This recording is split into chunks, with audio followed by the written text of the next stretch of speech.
Morning, hi friends. আজকে বানাচ্ছি পাবদা মাছের সর্ষে বাটা দিয়ে ঝোল। তো পাবদা মাছগুলোকে মাত্র ভেজে নিলাম।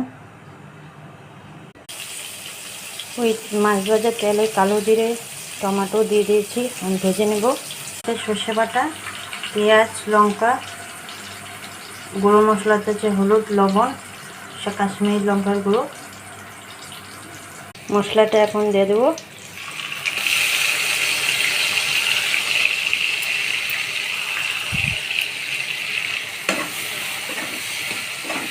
মশলাটা সাথে ভেজে নিচ্ছি।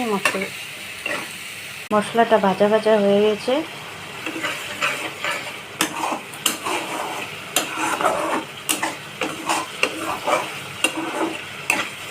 এখন জল দিয়ে দেবো। এটা ফোটা হয়ে গেছে, এখন মাছগুলো দিয়ে দেবো। হয়ে গেছে সর্ষে বাটা দিয়ে পাবদা মাছ। এরকম হয়েছে, কমেন্ট করে বলবেন আপনারা।